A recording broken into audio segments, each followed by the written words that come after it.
Kembali lagi, selamat sore saudara, shalom. Bagaimana kabarnya? Tidak terasa kita sudah memasuki bulan kelima, bulan Mei di tahun 2021 ini.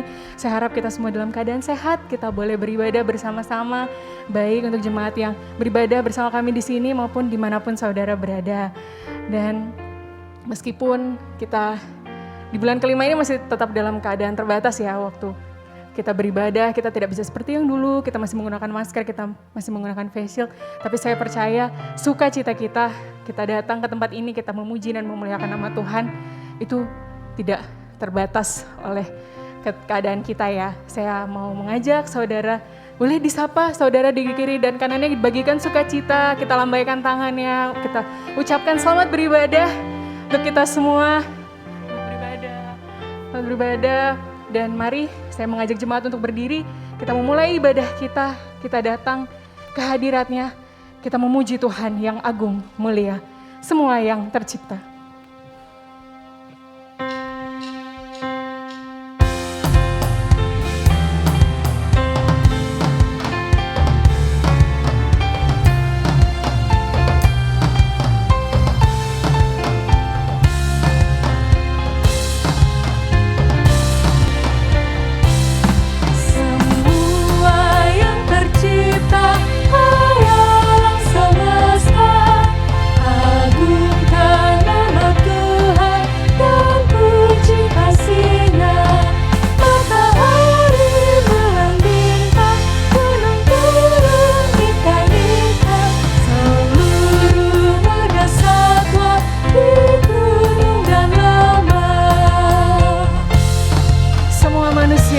Ikutlah serta kita akan nyanyikan bait yang kedua.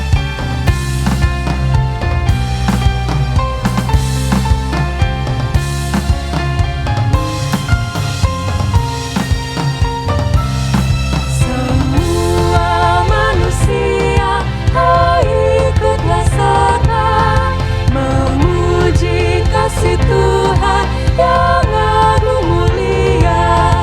Dalam Yesus putranya kita selamat selamanya, segala sesuatu dibaharuinya.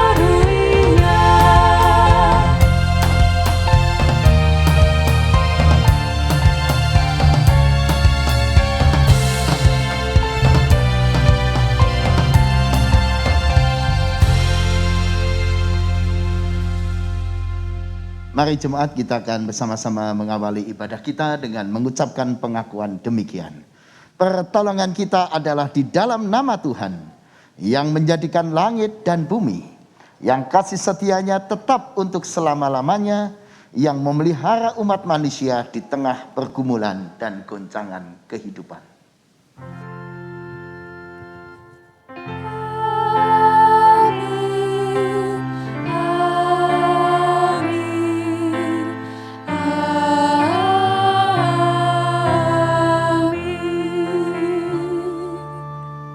Salam bagimu, salam bagimu. Salam, salam. Damai Kristus besertamu. Salam, salam.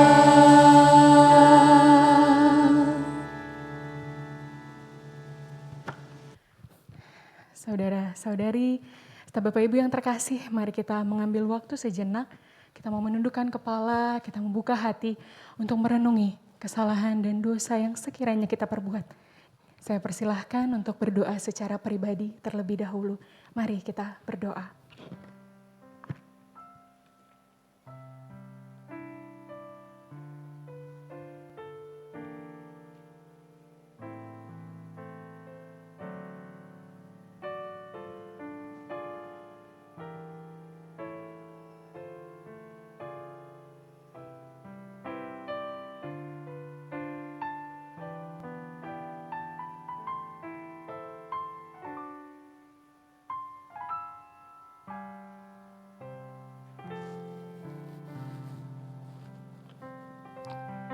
Bapa kami yang bertahta di dalam kerajaan surga, kembali kami menghadap kehadirat-Mu. Ini kami Bapa yang tertunduk malu di hadapan-Mu. Kami mohon ampun untuk setiap kelalaian kami dalam menjalani kehidupan ini. Setiap pikiran, perkataan, setiap perbuatan kami yang tidak berkenan di hadapan-Mu Bapa, tolong ampuni kami. Kami percaya kasih-Mu luar biasa bagi kami. Ajar kami, tuntun kami untuk dapat selalu memperbaiki diri. Biarlah kami dapat boleh bertekun dan tetap tinggal di dalam yang benar. Inilah doa kami Bapa, di dalam nama Putra-Mu yang tunggal Tuhan kami Yesus Kristus. Kami serahkan doa kami dan juga seluruh kehidupan kami untuk selalu diperbaharui di dalam bimbingan tangan-Mu. Haleluya, amin. Dengan bangkit berdiri kita akan menerima berita anugerah yang dibacakan dari Efesus 1 ayat 7 sampai 8. Sebab di dalam Dia dan oleh darahnya kita beroleh penebusan, yaitu pengampunan dosa menurut kekayaan kasih karunia-Nya yang dilimpahkannya kepada kita dalam segala hikmat dan pengertian. Demikianlah berita anugerah dari Tuhan. Syukur kepada Allah. Haleluya, di dalam Dia dan oleh darahnya kita ditebus. Ia membebaskan jiwa kita dari maut. Segala puji dan syukur juga kita naikkan untuk kasih karunia-Nya yang luar biasa yang terus menyertai kita. Mari saudara, kita bersatu hati dengan satu suara kita nyatakan, terpujilah nama-Mu Tuhan.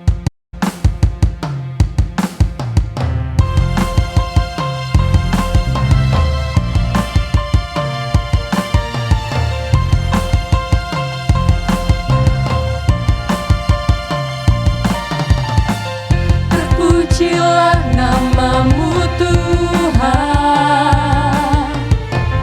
kuat dan penuh kemuliaan. Satu suara kami nyatakan, kebesaran-Mu tetap selamanya. Terpujilah nama Tuhan. Terpujilah nama-Mu Tuhan, ajaib dan penuh keagungan. Satu hati kami nyatakan, kerajaan-Mu kekal selamanya. Oh, Engkaulah Raja atas dunia, yang menghancurkan kutuk dan membebaskan jiwa. Kami bersorak, bertepuk tangan. Engkau Tuhan percaya dan memerintah untuk selamanya. Terpujilah nama-Mu Tuhan. Terpujilah nama-Mu Tuhan, kuat dan penuh kemuliaan. Satu suara kami nyatakan, kebesaran-Mu tetap selamanya.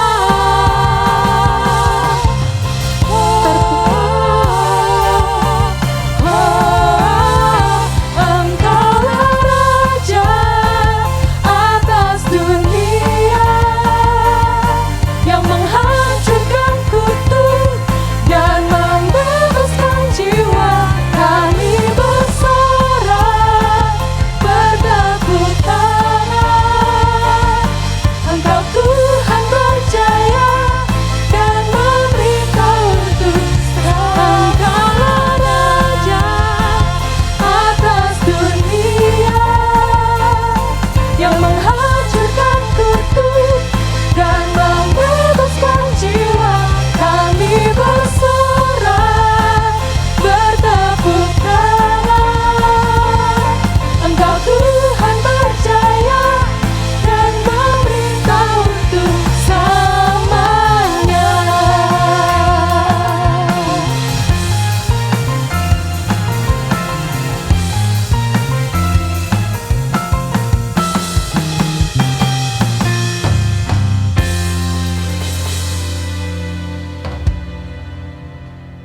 silakan untuk duduk. Mari saudara, kita datang, kita masuk lebih dalam lagi dalam ibadah kita. Kita mempersiapkan hati kita untuk mendengarkan firman Tuhan dengan setulus hati memohon hikmat untuk dapat mengerti terlebih lagi, merasakan kehadiran Tuhan. Ia selalu bersama kita, melewati semua keadaan kehidupan kita. Bersamamu, Bapa.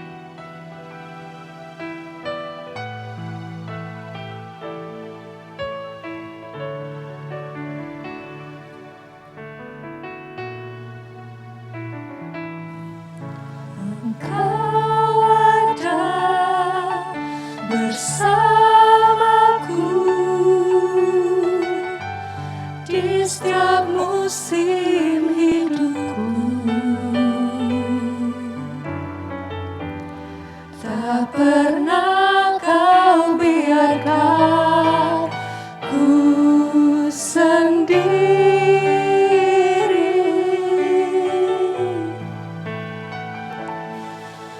Kekuatan di jiwaku adalah bersamamu. Tak pernah ku ragukan kasih-Mu. Bersamamu, Bapa. Bersamamu, Bapa, ku lewati semua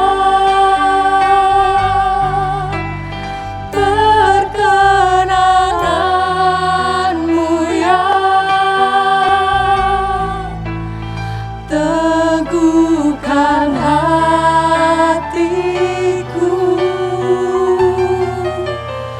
Engkau yang bertindak,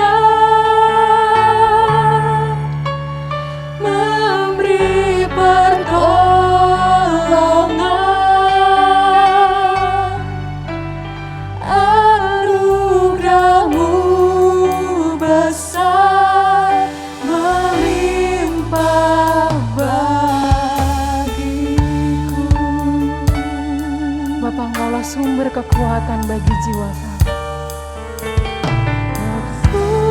Kekuatan di jiwaku adalah bersamamu. Tak pernah ku ragukan kasih-Mu. Bersamamu,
Mari jemaat kita bersama-sama berdoa. Ya Tuhan, kami sangat bersyukur karena di tengah kehidupan kami selalu merasakan kehadiran Tuhan. Karena itu kami ingin ya Tuhan, waktu yang istimewa dalam ibadah ini kami serahkan di tangan Tuhan. Berbicaralah ya Tuhan melalui Alkitab yang hendak kami baca, melalui firman yang hendak kami renungkan. Kiranya kekuatan Roh-Mu sendiri menopang kami untuk mengerti dan melakukannya. Ke dalam tangan-Mu Tuhan kami serahkan waktu pemberitaan firman ini. Amin. Injil Yohanes pasal 15 ayat 1 sampai 8. Injil Yohanes pasal 15 ayat 1 sampai 8. Akulah pokok anggur yang benar dan Bapakulah pengusahanya. Setiap ranting padaku yang tidak berbuah dipotongnya, dan setiap ranting yang berbuah dibersihkannya, supaya ia lebih banyak berbuah. Kamu memang sudah bersih karena firman yang telah kukatakan kepadamu. Tinggallah di dalam aku, dan aku di dalam kamu. Sama seperti ranting tidak dapat berbuah dari dirinya sendiri, kalau ia tidak tinggal pada pokok anggur. Demikian juga kamu tidak berbuah, jikalau kamu tidak tinggal di dalam aku. Akulah pokok anggur, dan kamulah ranting-rantingnya. Barang siapa tidak tinggal di dalam aku, dan aku di dalam dia, ia berbuah banyak. Sebab di luar aku, kamu tidak dapat berbuah apa-apa. Barang siapa tidak tinggal di dalam aku, ia dibuang keluar seperti ranting dan menjadi kering. Kemudian dikumpulkan orang dan dicampakkan ke dalam api, lalu dibakar.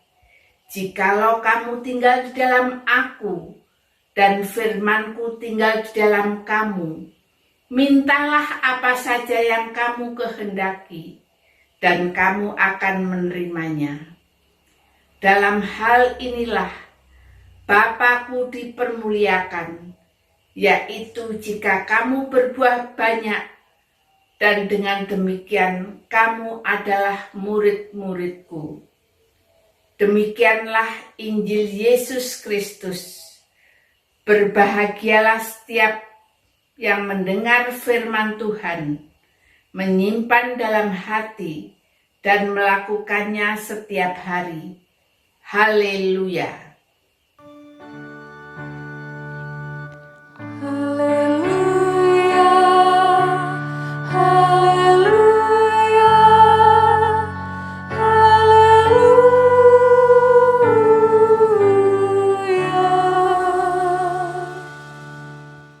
Shalom. Shalom.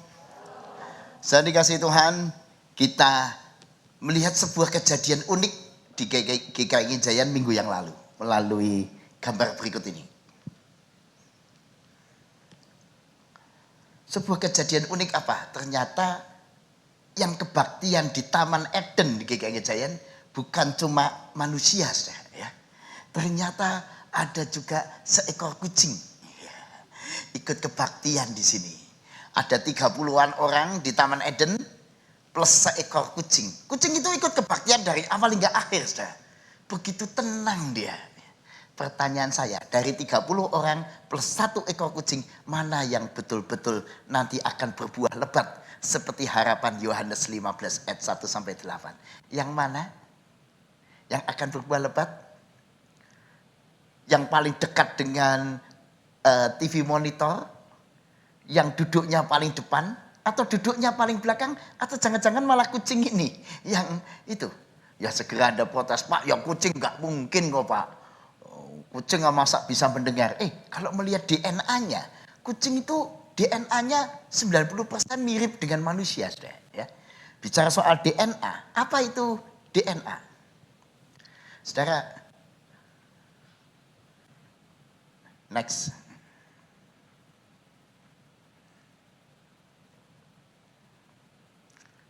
Mungkin multimedia bisa dibantu.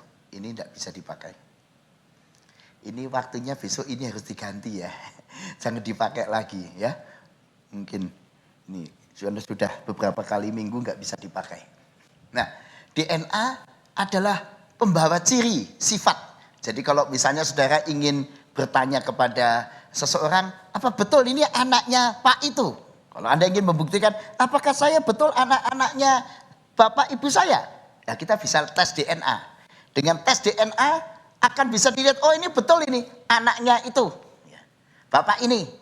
Oh ini betul. Karena itu kalau ada kejadian-kejadian tertentu untuk membuktikan apa betul ini keluarganya pakai tes DNA.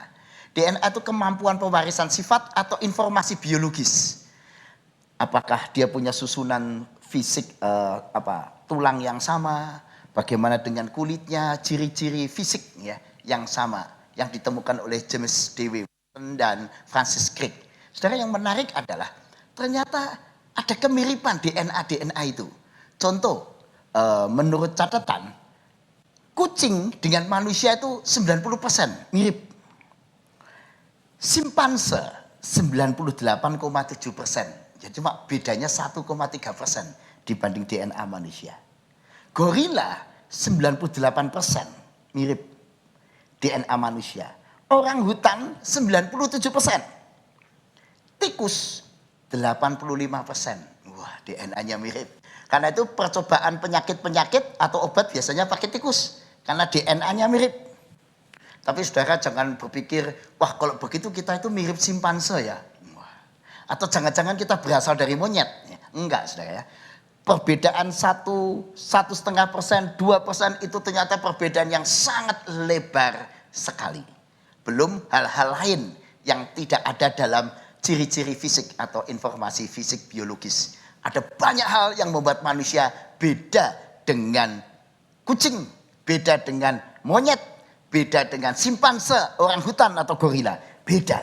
Contohnya, manusia itu punya kemampuan untuk belajar. Kemampuan untuk berbahasa, belajar bahasa. Kucing dari dulu sampai sekarang ya bunyinya sama saudara. Bunyinya kucing bagaimana? Meong gitu kan. Gak mungkin besok kucingnya belajar bahasa Mandarin gitu, gak mungkin ya. Atau dia belajar bahasa Inggris. Atau ganti kucingnya berbahasa Arab. Ya. Enggak model. Lalu kalau kucing tinggal di Eropa, bahasanya jadi bahasa Eropa. Kucing Eropa bahasanya lain dengan Indonesia.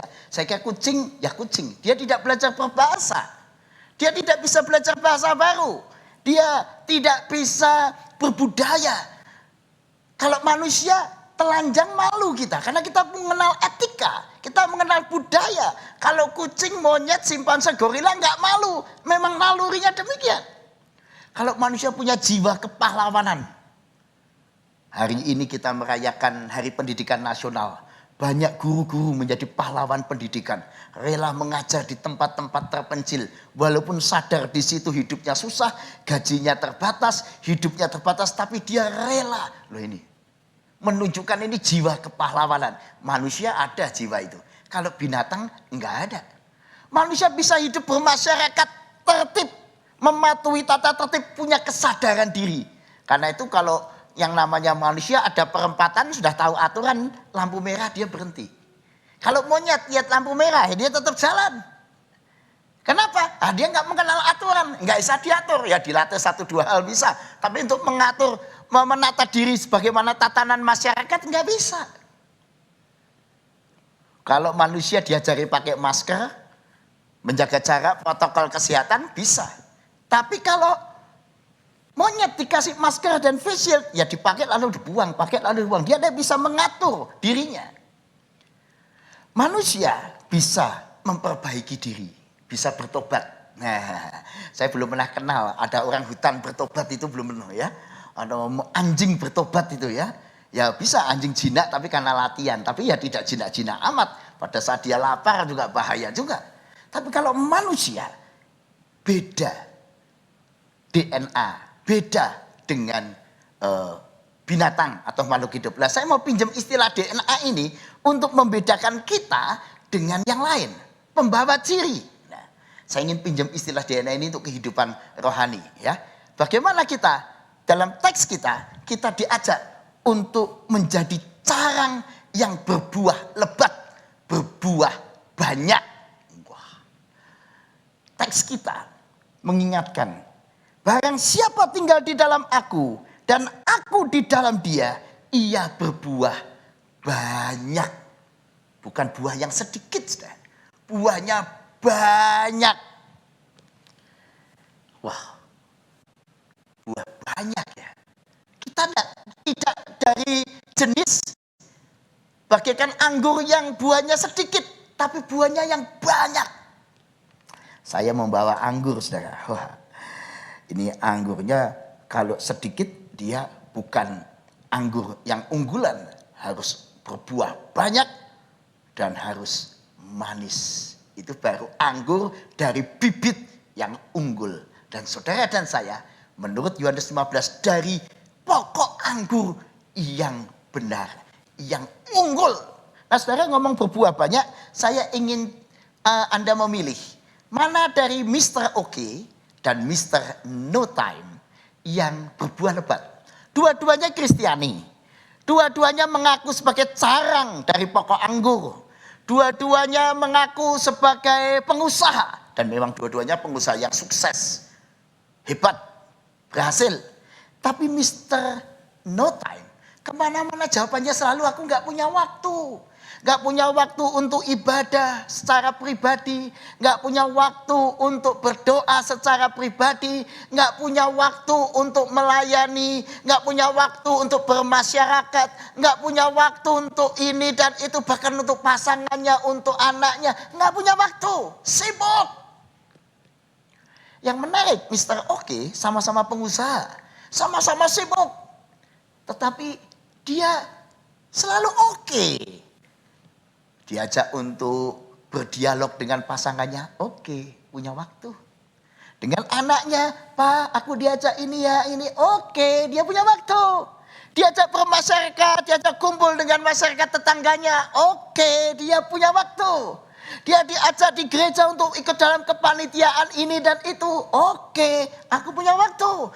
Ada orang yang berduka, diajak kawannya, ayo kita melayat ke sana, oke. Nah, kalau begitu pertanyaannya, mana yang berbuah lebat? Mr. OK atau Mr. yang selalu berjawab no time? Yang mana? Mr. OK. Sama-sama Kristiani. Mengaku carang dari pokok anggur. Saya Kristen, Pak. Saya ibadah, Pak. Tapi yang satu berbuah lebat, yang satu tidak. Atau buahnya sedikit. Yang kedua, ibu damai dan ibu ribut. Sama-sama ibu rumah tangga, anaknya sama-sama 3. Dan anaknya sama-sama masih kecil. Bedanya, ibu ribut sambil ngurus anaknya, ribut melulu. Merasa beban berat, wah punya anak 3 seperti disiksa. Capek, anak-anak ini membebani. Wah coba kalau dulu gak punya anak 3. Selalu ngomel, ribut melulu. Suaminya pulang ribut, padahal suaminya juga memberi cukup ya. Keluarga ini cukup. Tapi ribut, selalu ini, selalu itu, kurang ini, kurang itu. Dengan tetangga ribut, dengan teman gereja ribut, dengan orang lain ribut. Alasannya aku capek ngurusin semuanya ini. Ibu damai sama punya anak 3. Sama mengurus keluarga. Tapi hatinya damai. Dengan anaknya bisa tertawa, bisa bermain, bisa bersama-sama jalan-jalan dengan anaknya. Dengan damai, anaknya happy, bisa ketawa. Dengan tetangga dia bisa bertetangga dengan baik. Di gereja dia punya banyak kawan. Di mana-mana dia punya banyak kawan, dia hatinya damai. Jadi mana yang berbuah lebat? Ibu damai atau ibu ribut? Menurut saudara? Ibu damai. Tapi pertanyaannya kok aneh ya Pak? Sama-sama kok beda kualitas. Kok bisa? Saudara, apa itu sukses menurut pemahaman kita? Orang sukses itu bukan kalau orang tuh memiliki kekayaan yang melimpah. Tapi kita diajarkan sukses itu kalau kita punya iman yang sehat. Punya cinta kepada Tuhan. Orangnya keluarga, makin tambah keluarga karena makin banyak saudara, makin banyak sahabat, makin bijaksana, makin punya hati yang tenang, hidupnya bisa melayani, hidupnya bisa punya hikmat, dia peduli orang lain. Ini sukses, hidupnya penuh sukacita. Dan tentu saja karena dia bekerja keras, dia meningkat secara materi dan segala hal. Wajar. Tapi itulah sukses. Pertanyaannya, dari Mr. Oke dan Mr. No Time, mana yang sukses kalau begitu? Sama-sama pengusaha, sama-sama mobilnya sekian, sama-sama usahanya besar. Tapi yang mana betul-betul sukses? Dari Ibu Damai dan Ibu Ribut, mana yang betul-betul sukses? Saudara, hari ini kita belajar, ternyata yang lebih sukses adalah orang yang bukan sekedar carang yang menempel, tapi carang yang tinggal. Itu lain, saudara. Menempel dengan tinggal itu dua hal yang beda. Ya. Ajakan Tuhan supaya kita berbuah lebat, tinggallah di dalam aku dan aku di dalam dia. Ia akan berbuah banyak. Ayat 4, 5, dan 9. Jadi 3 kali hal ini diulang. Di ayat yang ke-9, tinggallah di dalam kasihku, kata Yesus. Saudara, kata tinggal ini menarik, saudara ya. Kata tinggal itu dari kata mefate atau saya mau bacakan lengkap ya. Mefate en emoi ya. Tinggallah di dalam aku. En emoi di dalam aku. Emoi itu saya. En itu menunjukkan kesatuan. Karena itu di dalam terjemahan bahasa Indonesia sehari-hari diterjemahkan demikian. Tetaplah bersatu dengan aku. Dan aku pun akan tetap bersatu dengan kalian. Jadi ini bicara soal penyatuan, gak sekedar nempel, tapi menyatu. Saudara, hari ini kebaktian, bagus. Berarti Anda itu seperti carang yang menempel. Tapi pertanyaannya, menyatu gak? Datang tidak menyatu bisa, saudara. Tidak menyatu dengan ibadah ini. Tidak menyatu dengan khotbah. Tidak menyatu dengan puji-pujian. Ya sana kamu nyanyi, ya nyanyi. Saya datang. Berarti datang tapi tidak menyatu. Tapi kita diajak, abide in me, I in you. I, kata Yesus, in you. Aku di dalam kamu. Tinggal, itu kesatuan. Menyatunya. Yesus di dalam kita. Saudara, dari situ kelihatan, Mr. Oke tadi, dan Mr. No Time itu walaupun sama-sama Kristiani, beda kualitas kesatuannya dengan Tuhan. Yang satu betul-betul menyatu sehingga zat gizi, zat makanan dari pokok anggur itu betul-betul diserap dan masuk di dalam carang itu sehingga dia berbuah lebat dan lezat. Sementara yang satu yang nempel tapi kurang menyatu, ya mungkin ada yang diserap tapi sedikit. Seperti Ibu Ribut dan Ibu Damai, yang satu menyerap banyak. Maka dia menjadi berbuah lebat, sehat, carang yang sehat. Nantilah panggilan buat saudara dan saya, saudara. Tidak sekedar datang dalam ibadah. Tidak sekedar mengikuti ibadah, tapi menyatu dengan Kristus. Sudahkah saudara? Yang kedua, saudara. Bagaimana supaya kita betul-betul bisa menyatu? Kita diajak untuk membersihkan diri kita. Bersih, itu bedanya manusia dengan makhluk hidup yang lain, dengan primata lain. Walaupun gorila itu DNA-nya 98% mirip manusia, walaupun simpanse itu 98,7% mirip manusia, tapi yang disebutkan tadi itu nggak bisa mengevaluasi diri. Tidak bisa membersihkan diri. Membersihkan fisiknya aja, mandi aja mungkin nggak bisa tertib, apalagi membersihkan hati, pikiran, wah lebih lagi. Padahal Tuhan ingin kita itu bagaikan carang yang selalu dibersihkan. Saudara, kamu memang sudah bersih. Mari kita lihat ayat yang ketiga. Kamu memang sudah bersih karena firman yang telah kukatakan kepadamu. Kamu memang sudah bersih. Kata Roy atau kata Ros itu berarti kamu memang sudah bersih, murni, suci, dibersihkan oleh firman. Jadi firman Tuhan ketika dia menyatu, tidak sekedar kita dengar. Kalau kita sedang dengar, belum menyatu ya. Seperti kucing tadi juga mendengar dalam Taman Eden GKI Gejaya minggu lalu. Dengar kucing itu. Ada pendeta khotbah ya dengar. Lagu ya dengar. Tapi firman itu tidak menyatu. Tidak memperbaiki dirinya. Sedang orang yang mengaku murid Kristus, dia itu tidak cuma mendengar, dia itu menyatu. Sehingga firman itu membersihkan hati dan pikirannya. Membuat hati pikirannya menjadi murni, menjadi suci. Nah itulah bedanya. Pertanyaannya, jadi bagaimana kalau Mr. No Time tadi ingin menjadi Mr. Oke, berbuah lebat? Caranya ya bersihkan hati, pikiran, mindset yang salah, kebiasaan hidup yang salah, cara pikir yang selalu nggak punya waktu, ya nggak bisa. Kalau orang selalu mengeluh seperti ibu ribut, ya mana bisa dia akan sukses.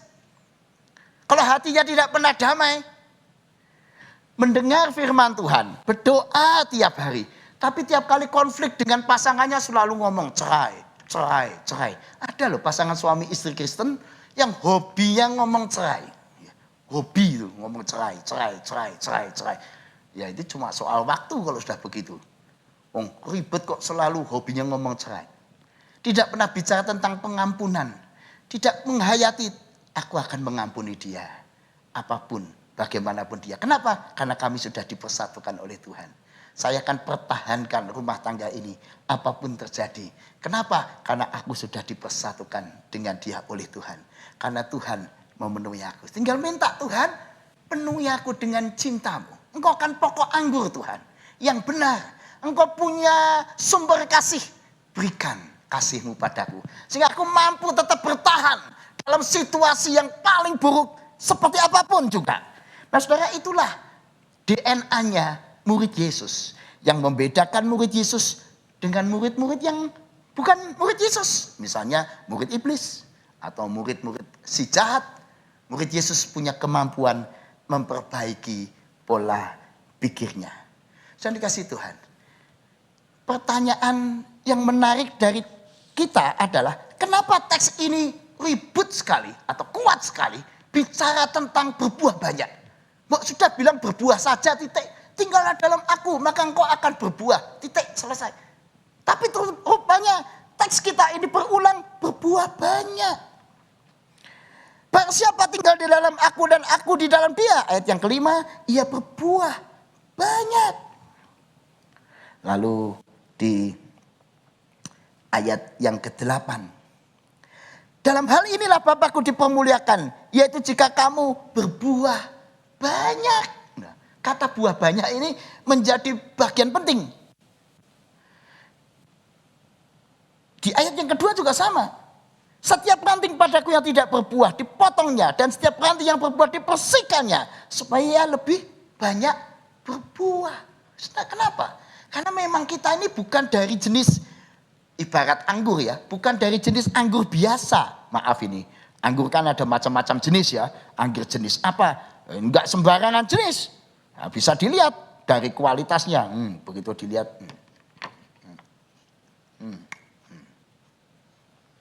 Wah ini kualitas bagus ya.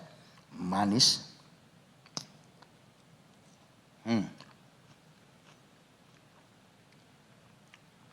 Luar biasa ya. Nanti petugas ibadah selesai ibadah boleh nyoba. Ya. Ini bukan sekedar anggur. Ini anggur yang berkualitas. Bukan sembarangan. Betul-betul berkualitas. Nah saudara juga saya. Dan saya juga. Kita ini bukan sembarangan carang. Ibarat anggur. Kita ini carang dari pokok anggur yang istimewa. Carang dari pokok anggur yang benar. Pak, kata benar kok begitu penting di ayat 1.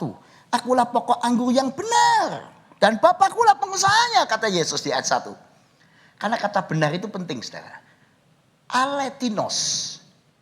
Aku pokok anggur yang sungguh-sungguh. Yang asli. Bukan palsu. Bukan anggur plastik. Ya, bukan anggur-angguran. Bukan anggur sembarang anggur. Aku ini anggur yang sejati. Kenapa? Karena ini dikaitkan dengan perjanjian lama. Dalam perjanjian lama Israel juga disebut sebagai kebun anggur Tuhan. Tapi Israel digambarkan sebagai kebun anggur yang gak enak. Kebun anggur yang rusak. Kebun anggur yang tidak manis. Yang mengecewakan Bapa sebagai pemiliknya. Dan Yesus maka mengatakan kali ini kuat di dalam Yohanes 15 ayat 1. Aku pokok anggur yang benar. Yang benar ini yang akan aku beritakan. Siapa yang mau hidup seperti aku. Dan Yesus adalah gambar dan citra Allah yang sejati. Cara hidup Yesus, ajaran Kristus yang penuh dengan kasih. Cara Yesus penuh dengan pengorbanan. Nah itulah. Jadi kalau kita menyatu dengan Yesus, berarti kita menyatu dengan DNA. Pokok anggur yang benar, ya hasilnya harusnya DNA. Pokok anggur yang benar ada dalam cara hidup kita. Dalam sikap, kata, perbuatan kita mestinya nampak. Kenapa? Nah, karena saya berasal dari pokok yang berkualitas. Kalau pokoknya berkualitas, caranya tidak berkualitas, berarti ada masalah dalam penyatuan. Tapi kalau penyatuan sudah kuat, tinggal di dalam dia, maka pokok yang berkualitas, bibit unggul menghasilkan carang dan buah yang lebat dan unggulan. Pertanyaannya, maukah kita menjadi betul-betul anggur yang sejati, yang benar? Benar itu enggak cuma karena kita memilih menjadi hidup di dalam Tuhan, punya keyakinan pada Kristus, tapi benar berarti hidup juga dalam kebenaran apa yang firman Allah mau. Tapi sekaligus benar itu berarti dengan sifat-sifat ilahi yang kita hidupi. Kita memilih supaya sifat pokok anggur yaitu Kristus yang penuh kasih, murah hati, adil, penuh belas kasihan, punya jiwa pahlawan, Yesus yang berani memikul salib, berani mengampuni, itu juga ada di dalam hati kita. Punya hati yang lembut, yang peka dan peduli dengan orang lain. Nah itu juga menjadi kita, ciri kita. Saudara, yang menarik katanya salah satu ciri DNA manusia itu apa? Punya hati atau perasaan yang lembut. Kucing itu juga punya perasaan. Ya. Anjing itu juga punya perasaan. Harimau itu juga punya perasaan, punya emosi. Tapi lain dengan emosi dan perasaan manusia. Manusia itu punya perasaan yang halus dan lembut. Karena itu jadi saudara dan saya jangan sampai jadi orang itu kasar ya. Kalau kasar jangan-jangan DNA kita itu gak persis dengan manusia ya. So, kalau kurang 1% saja jadinya simpanse loh. Kalau 2% jadinya monyet atau yang gorila atau yang lain ya. Karena itu jadilah manusia yang 100% DNA-nya itu. Betul-betul manusia. Istilah itu memang hanya saya pinjam saudara untuk urusan spiritual ini. Bahwa kita diminta betul-betul 100% berusaha seperti Kristus yang Yesus ajarkan. Lalu menarik di ayat yang ke-9 dikatakanlah tinggallah di dalam kasihku. Kata kasih di sana dipakai kata agape. Tinggal di dalam kasihku. Tapi terjemahan bahasa Indonesia sehari-hari itu menarik saudara. Terjemahannya bahasa Indonesia sehari-hari justru hiduplah sebagai orang yang kukasihi. Menurut saya ini tidak salah terjemahan ini. Bagus, ya, tepat. Mau menunjukkan kalau kamu tinggal di dalam kasihku, mestinya kamu hidup sebagai orang yang kukasihi. Kalau seorang anak sadar dia dicintai, dia akan menjaga nama baik orang tuanya dengan sikap hidup, dengan sikap dan perilaku yang baik. Kenapa? Karena saya tidak mau dikatain orang ini anaknya siapa tuh? Enggak tahu aturan. Enggak tahu sopan santun. Kalau anak tahu dia diperlakukan dan diajar yang baik orang tuanya, dikasih orang tuanya. Tiap kali dikasih makan yang cukup oleh orang tuanya, maka jadi anak yang sopan. Orang berkata tidak rakus, maka dia makan sopan. Tapi lain, anak yang enggak terurus. Anak yang enggak tahu sopan santun, yang enggak dididik. Begitu diajak makan orang, nak ayo sini makan. Makan apa tante? Ini ayo makan. Minta ya tante, langsung brok. Wah, ngambil, wah, nggak peduli orang lain. Wah, makanya sampai orang yang memberi, ini anaknya siapa toh? Kok kayak nggak terurus? Ini anaknya siapa toh nih? Semua makanan kok dilalap gitu ya, nggak ada itu etikanya, nggak dididik dengan baik. Kelihatan ya, dari sikapnya itu kelihatan. Orang tuanya mendidik apa tidak mendidik. Tapi kalau anak yang santun, ayo makan. Terima kasih tante, om, terima kasih. Duduk dengan sopan. Ayo makan. Terima kasih dengan sopan. Tidak rakus. Orang tahu. Orang tuanya didik dengan baik. Saudara dan saya juga harus hidup dengan demikian. Menjadi orang yang menunjukkan bahwa kita ini memang anak yang dikasihi. Sadar Bapakku baik, Bapakku penuh berkat. Maka kita tidak jadi orang yang kayak orang stres. Ya, tiap kali ketemu teman selalu ngomongnya, aku bingung. Kenapa ya hidup kayak begini? Besok ketemu teman yang lain, aku bingung. Kenapa hidupku seperti ini? Ketemu yang lain begitu. Sampai teman-teman bilang, ini kok ada orang selalu kalau ketemu kata pertama apa? Bingung. Ya. Oh, Mister Bingung. Selalu bingungan. Kalau ujian, aku takut. Tiap ujian takut. Wah, ini kayak nggak punya iman ya. Apakah hidup saudara dan saya menunjukkan bahwa kita ini orang yang dikasihi? Mari saudara, kita membangun cara hidup yang berkualitas. Yehezkiel kasih. Wah ini, karena ini hari pendidikan, saya mau tunjukkan juga anak-anak Tuhan juga punya kualitas. Berperan dalam pendidikan nasional. Contohnya Yehezkiel kasih. Guru matematika dan kepala sekolah SD Impres di salah satu sekolah di Kupang, NTT. Guru teladan tingkat provinsi NTT tahun 2001 dan 2009. Dan mungkin setelahnya juga, tapi saya tidak tahu karena datanya ini 2010-an. Yang mau saya katakan begini, ini loh ternyata ada anak-anak Tuhan yang berbuah lebat menjadi pahlawan pendidikan di tengah kehidupan kita. Saudara, lalu kita diajak punya kualitas carang yang menyatu, tinggal menjadi budaya. Budayanya itu menyatu. Kalau dia di tengah keluarga ya menyatu dengan pasangannya, dengan suaminya, dengan istrinya, dengan anaknya, dengan mertuanya, dengan orang-orang sekelilingnya. Orang yang menyatu. Kalau membangun rumah tangga ya guyup, rukun, menyenangkan. Sehingga lalu kelihatan ini keluarga seperti carang yang subur, yang berbuah lebat dan sehat. Kenapa? Keluarganya guyup. Rukun. Budaya tinggal. Budaya damai. Budaya santun. Keluarganya utuh, menyatu.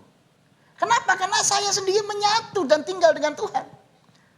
Nah, mari kita hidupkan budaya ini secara dalam kehidupan kita berkeluarga. Di tengah masyarakat juga begitu. Ini budayanya punya budaya tinggal. Budaya menyatu. Budaya di tengah guyup dengan tetangga, dengan lingkungan. Selalu di mana carang itu ditempatkan Tuhan, dia membangun komunitas yang rukun, menyenangkan. Kalau saudara dan saya bersikap demikian, maka kita menjadi betul-betul carang unggul yang memuliakan Tuhan. Karena di ayat yang ke-9 dikatakan, dalam hal inilah Bapakku dipermuliakan, yaitu jikalau kamu berbuah banyak. Yang terakhir saudara, carang itu juga menunjukkan kualitas. Bayangin saudara kalau Anda lihat anggur yang saya bawa ini, caranya itu kecil bukan main ya. Tapi anggurnya gede bukan main. Kalau diibaratkan dengan berat, saya kira tidak imbang antara besarnya carang dengan banyaknya beban anggur. Apalagi kalau yang digambar ini, wah anggurnya luar biasa ya. Ini caranya kecil. Kalau saya ukur mungkin 1 mili aja ini. Oh tapi anggurnya wow luar biasa banyak banget. Ini menunjukkan saudara dan saya diminta Tuhan menjadi orang demikian. Mungkin kita ini seperti carang yang kecil. Carang yang lemah. Pak saya itu nggak bisa seperti orang lain. Fisik saya lemah. Oh saya otak saya nggak sepandai dia. Oh saya kekuatan ekonomi saya tidak sehebat dia. Oh saya ini orang yang terbatas ini. Tetapi yang terbatas itu berbuah lebat dan lezat. Tidak asal berbuah. Tidak asal ada buahnya. Tidak sembarangan hidup. Tapi betul-betul dinikmati orang-orang sekelilingnya. Enak ya kalau ada ibu ini di sini. Enak ya kalau ada bapak itu di perumahan kita, di sekeliling kita. Rasanya kita jadi semangat. Oh rasanya kita jadi dibangun. Hebat ya dia. Padahal pandemi ini menggoyangkan usahanya. Padahal pandemi ini menggoyangkan hidupnya. Oh padahal dia juga kena loh sakit. Waduh saya dengar sakit COVID juga. Tapi mental carang yang berkualitas, tegar menghadapi goncangan kesulitan hidup, berani terus maju. Kalau dia mahasiswa, ya mahasiswa yang berbuah lebat sekalipun dia terbatas. Saya mendengar kesaksian dari seorang dosen, itu menarik, saudara. Dia tadinya diminta, ya kalau dosen kan kalau nulis skripsi kan dia udah tahu latar belakang. Begitu dikasih mahasiswa yang maaf nih, EQ-nya pas-pasan untuk mahasiswa, dan latar belakang dia asalnya dari daerah mana, sekolah mana. Sebenarnya dosen ini udah males. Wah, ini kok yang kayak gini kok dikasihkan saya bimbingannya. Wah, ini wah, kalau dikasihkan saya yang excellent kan saya seneng ya kan. Bimbing anak mahasiswa pandai asal dari daerah dan sekolahan berkualitas kan enak. Nggak repot, hasilnya bagus, dia puas. Dan ya hasil skripsinya bisa ya menjadi sebuah hasil karya yang indah. Dosen ini sebenarnya udah males. Tapi tidak pernah dia duga. Ternyata orang yang dia remehkan itu, ketika dikasih ide gagasan, Pak saya nggak tahu menulis apa. Apa coba ini? Oh ya Pak, ya Pak, ya Pak saya akan coba Pak, saya akan coba. Dia cari usaha. Wah, dosen ini repot bukan main di SMS, di WA. Terus, Pak buku ini boleh nggak saya baca? Pak kalau ini bagaimana? Ini rewel betul ya mahasiswa ini ya. Yang lain nggak pernah tanya ini terus. Tapi betul, Pak saya sudah baca Pak. Bab 1, 2, 3. Bagaimana ini terus. Hasilnya hasil yang excellent. Dosen ini bilang, wah saya betul-betul tidak menduga. Saudara, di dalam banyak hal kita tidak menduga, saudara. Contohnya ini, gambar ini pahlawan pendidikan yang satu ini. Siapa yang menduga seorang yang tidak lulus SD menjadi pahlawan pendidikan pemberantasan buta huruf di desa-desa di lereng pegunungan Jayawijaya. Hana Malo, guru di desa Langda, Kabupaten Yahukimo, Papua. Tidak tamat SD. Kalau Anda maaf ini, lihat secara fisiknya sederhana sekali. Tapi dia tamat pelatihan yang diadakan oleh SEAL Internasional Indonesia. Sejak itu dia aktif menjadi tutor pemberantasan buta huruf. Maka dia menjadi salah satu dari 10 guru teladan. Luar biasa, saudara. Ternyata untuk menjadi pahlawan pendidikan tidak harus orang-orang hebat dan top. Contoh yang lain, saudara, yang saya tuh kagum bukan main. Seorang gadis baru 24 tahun mendirikan panti asuhan. Wah. Sampai akhirnya nanti jalan di tempat panti asuhan dia berada dikasih nama sama dengan panti asuhan itu. Begitu kagumnya orang-orang dengan panti asuhan, didirikan pada usia 24 tahun. Di sini yang usianya 24 tahun, karya apa yang saudara sudah lakukan? Namanya Au Chiu Lan. Au Chiu Lan, ya, ini panggilannya Au Chiu Lan. Ya. Usia 24 tahun mendirikan panti asuhan Ati Suci. Sejak itu jalan di tempat itu dinamakan Jalan Hati Suci.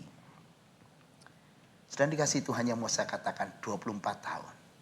Dan sebelum itu dia aktif melayani para gelandangan dan tunanetra. Dan setelah itu dia menjadi salah satu pejuang menghadapi kasus-kasus perdagangan perempuan di Jakarta khususnya waktu itu. Ada banyak human trafficking dan dia berjuang di situ dengan yayasan yang dia dirikan, Yayasan Ati Suci. Yang saya kagum, mengapa dia bisa menjadi demikian? Ternyata ayahnya juga pribadi yang tidak kalah mengesankan, pejuang yang melayani tunanetra dan gelandangan.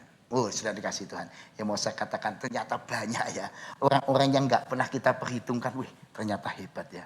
Hebat ya, hebat ya. Tetapi jangan Anda lihat orang lain. Tuhan juga hari ini lewat Yohanes 15 bilang, kamu juga hebat. Jangan, wah itu hebat Pak, itu hebat. Kamu, iya saya, iya saudara juga hebat. Engkau adalah carang Tuhan. Karena itu jangan pernah mengatakan saya nggak bisa apa-apa atau saya lemah. Saudara memiliki DNA Kristus, pokok anggur yang benar dalam diri saudara. Saudara bisa berbuat sesuatu yang hebat, yang dahsyat. Anda bisa menjadi sarang yang berbuah lebat dan manis. Pertanyaannya tinggal, maukah menyatu? Maukah membersihkan diri kita? Maukah berjuang bersama Kristus?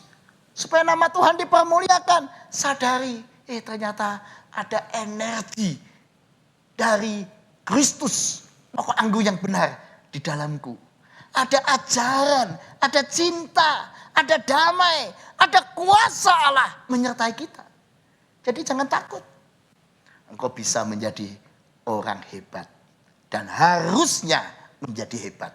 Kenapa? Karena engkau bukan sembarang manusia. Engkau bagaikan pokok anggur yang hebat. Harus dicoba lagi dulu.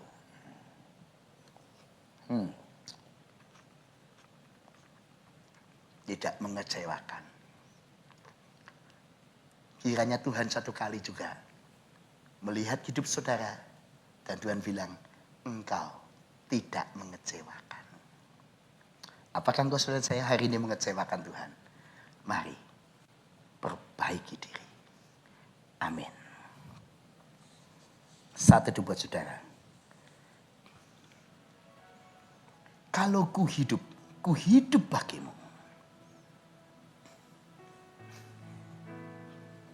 Kalau ku hidup bagimu, hatiku tetap menyembahmu. Dunia tak bisa menjauhkanku dari kasih-Mu. Selama ku hidup bagimu, mataku tetap memandangmu. Dunia tak bisa menjauhkanku dari kasih-Mu. Semuanya, buka hatimu. Engkau adalah carang-carang anggur yang hebat. Dan Tuhan ingin bekerja melalui hidup saudara. Apakah hari ini engkau sudah mengatur waktumu? Mengatur hidupmu sedemikian rupa. Sehingga engkau lalu sadar, Tuhan pakailah aku dengan dahsyat dan hebat. Karena Allah bisa memakai hidup saudara dengan luar biasa. Pertanyaannya, sadarkah engkau betapa dahsyatnya Kristus yang mau menyatu dengan kita? Buka hatimu. Karena Yesus menawarkannya, tinggallah di dalam aku, dan aku akan menyatu di dalam kamu, dan engkau akan berbuah lebat. Kalau ku hidup bagimu, hatiku tetap menyembahmu. Dunia tak bisa menjauhkanku dari kasih-Mu. Selama ku hidup bagimu, mataku tetap memandangmu. Dunia tak bisa menjauhkanku dari kasih-Mu.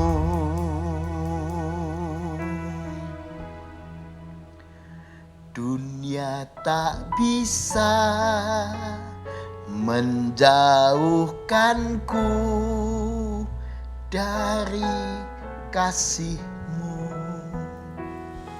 Ya Tuhan, kami tahu betul harapan Tuhan pemilik hidup kami untuk kami berbuah lebat. Tuhan tahu betul potensi dalam diri kami. Ampuni kami Tuhan, kalau kami itu seperti carang yang kering, yang tidak percaya diri. Kami seringkali minder kalau dihadapkan dengan tugas-tugas yang besar atau panggilan-panggilan yang mulia. Bahkan kami seringkali tidak percaya pada diri kami sendiri. Ampuni kami Tuhan. Kini kami mau serahkan diri kami yang bagaikan carang yang kecil dan lemah ini dalam tangan. Pakailah hidup kami Tuhan, menjadi alat-alat-Mu, supaya Tuhan bisa mengerjakan pekerjaan-pekerjaan besar. Kalau Tuhan mau pakai kami, terima kasih Tuhan. Itu anugerah yang luar biasa buat kami. Buat kami yang masih mahasiswa, buat kami yang hari ini sudah berkeluarga, buat kami yang hari ini bekerja, biarlah pekerjaan-pekerjaan Tuhan yang dahsyat dinyatakan dalam hidup kami. Tuhan, kami juga berdoa untuk para guru dan pahlawan-pahlawan pendidikan ini, baik yang sudah menjadi guru tetap maupun honorer, yang kami dengar hidup dengan sangat terbatas. Apalagi para guru yang mengajar di daerah-daerah terpencil, di tempat-tempat yang sangat sukar, dengan fasilitas yang kurang, dengan tunjangan yang terbatas, bahkan hidup mereka sangat terbatas. Kasihanilah guru-guru itu Tuhan, berkatilah mereka. Bila Engkau menopang mereka, termasuk untuk anak-anak dan pendidikan di Indonesia. Kami serahkan dalam tangan-Mu, supaya semua daerah tanpa kecuali mengalami pendidikan yang mengubahkan masyarakat.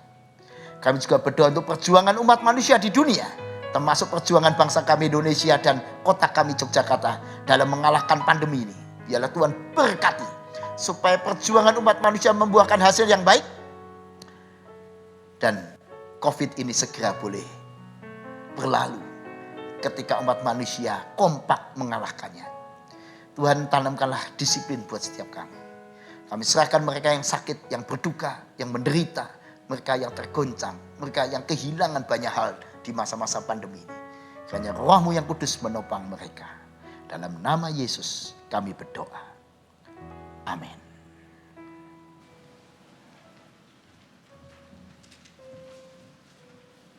Jemaat yang dikasihi Tuhan, marilah kita meresponi pemberitaan firman Tuhan. Bersama-sama kita akan mengikrarkan kembali pengakuan iman percaya kita seturut dengan pengakuan iman Rasul yang demikian. Aku percaya kepada Allah, Bapa yang Maha Kuasa, Khalik langit dan bumi, dan kepada Yesus Kristus, Anak yang tunggal Tuhan kita, yang dikandung dari Roh Kudus, lahir dari anak darah Maria, yang menderita sengsara di bawah pemerintahan Pontius Pilatus, disalibkan, mati dan kuburkan, turun ke dalam kerajaan maut. Pada hari yang ketiga, bangkit pula dari antara orang mati, naik ke surga, duduk di sebelah Allah, Bapa yang Maha Kuasa, dan dari sana Ia akan datang untuk menghakimi orang yang hidup dan yang mati. Aku percaya pada Roh Kudus, gereja yang kudus dan am, persekutuan orang kudus, pengampunan dosa, kebangkitan orang mati, dan hidup yang kekal. Amin. Jemaat yang dikasihi Tuhan, puji Tuhan kita saat ini memiliki kesempatan untuk ikut memberikan persembahan syukur kepada Tuhan. Marilah kita berdedikasi memberikan persembahan yang terbaik kepada Tuhan, dengan penuh kesadaran bahwa persembahan itu adalah ungkapan nyata dari rasa syukur dan cinta kasih kita kepada Tuhan, yang telah begitu besar kasih dan karyanya bagi kita. Dan persembahan juga merupakan ekspresi dari sikap iman kita, bahwa Tuhan selalu memelihara kita, baik dulu, sekarang, maupun selamanya. Oleh karenanya kita tetap memberikan persembahan yang terbaik, walaupun kita menjalani kehidupan yang penuh dengan tantangan. Persembahan sekaligus juga menunjukkan kedewasaan spiritualitas kita dan kesadaran akan tanggung jawab yang Tuhan berikan kepada setiap kita sebagai warga gerejanya, untuk ikut ambil bagian dalam pekerjaan-pekerjaan Allah melalui gerejanya. Persembahan kita dapat diberikan secara tunai maupun non-tunai. Untuk persembahan yang non-tunai dapat melalui transfer atau scan barcode QRIS GKI Gejayan yang dapat dilihat pada slide berikut.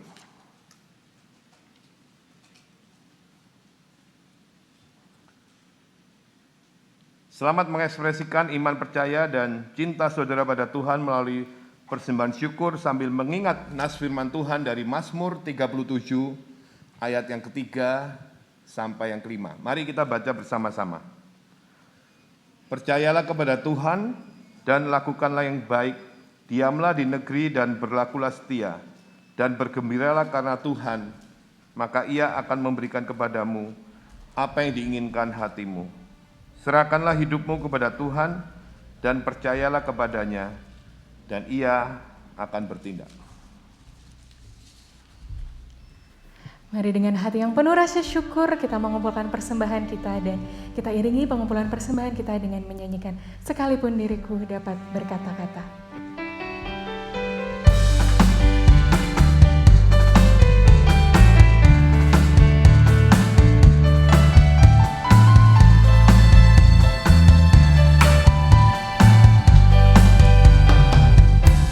Sekalipun diriku dapat berkata-kata dengan semua bahasa, bahasa manusia dan bahasa malaikat ataupun yang lainnya.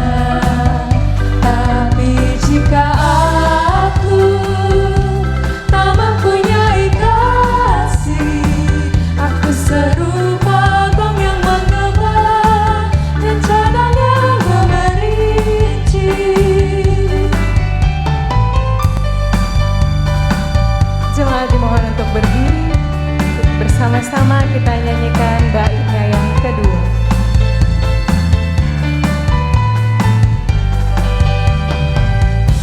Sekalipun diriku memiliki karunia bernubuat, sekalipun diriku punya iman sempurna untuk pindahkan gunung, tapi jika aku tak mempunyai kasih, tiada berguna lagi diriku, tiada berguna diriku.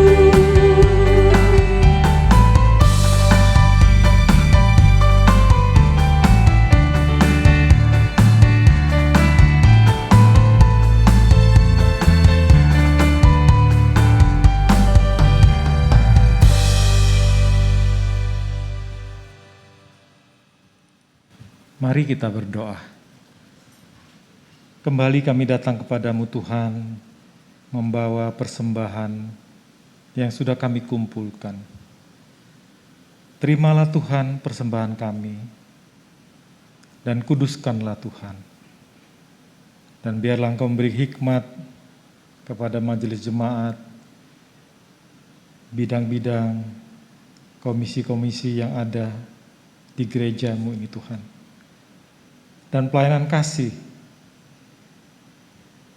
biarlah Tuhan menuntun sehingga dapat dipergunakan dengan sebaik-baiknya dan nama Tuhan ditinggikan. Tuhan, kami juga memohon biarlah Engkau menerima persembahan hidup kami. Sempurnakanlah hidup kami Tuhan, sehingga menjadi berkat, berbuah lebat, dan menyukakan hati Tuhan. Di dalam nama Tuhan kami Yesus Kristus, Tuhan yang baik itu, yang memelihara kehidupan kami berdoa dan memasrahkan diri. Amin. Firman telah kita terima saudara, mari kita kembali dalam kehidupan kita dengan terus tinggal di dalam pokok anggur yang benar. Biarlah kita dapat menjadi ranting yang berbuah banyak, dan siap diutus agar namanya terus dipermuliakan. Kita pujikan Tuhan mengutus kita.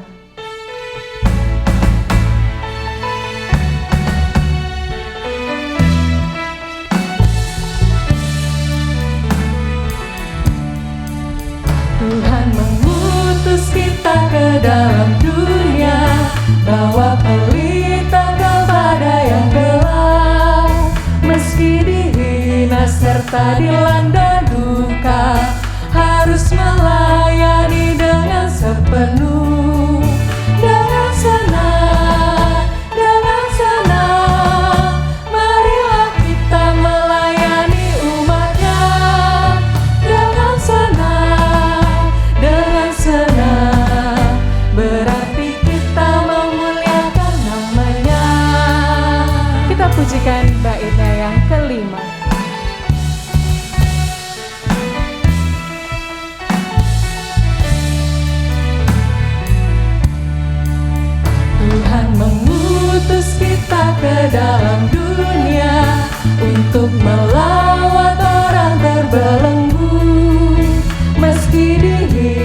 serta dilanda duka, harus melayani dengan sepenuh.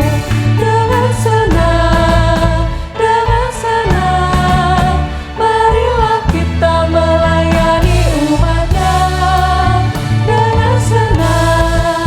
Dengan senang, berarti kita memuliakan namanya.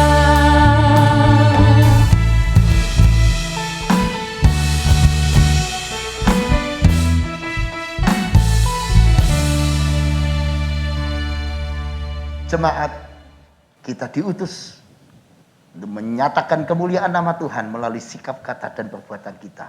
Jadilah carang-carangnya yang ulet, tegar, teguh, dan produktif dengan sikap kata perbuatan yang memuliakan Tuhan. Dan terimalah berkat Tuhan.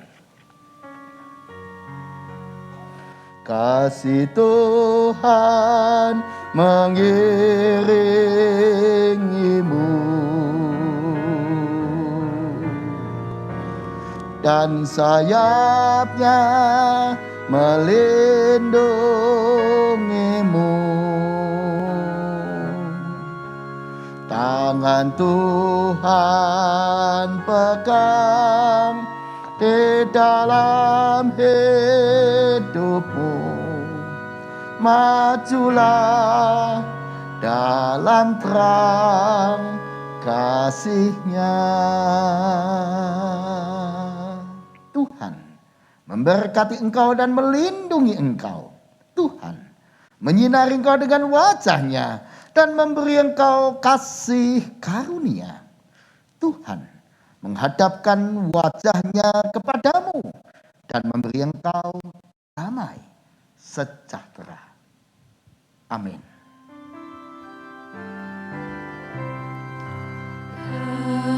Haleluya, haleluya,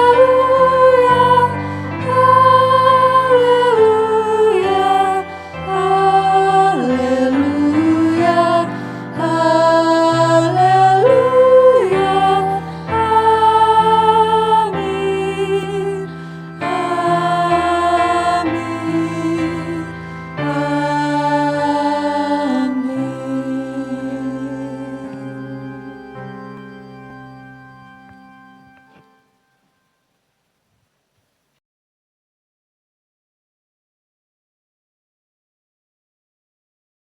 Dengan demikian berakhirlah ibadah kita kali ini. Kita bertemu kembali pada Minggu 9 Mei 2021. Jemaat dimohon bersabar dan menunggu arahan dari Asher untuk keluar. Harap tetap menjaga jarak satu dengan yang lain dan mematuhi protokol kesehatan yang berlaku. Selamat melanjutkan ibadah dalam keseharian kita. Selamat hari Minggu, Tuhan Yesus memberkati.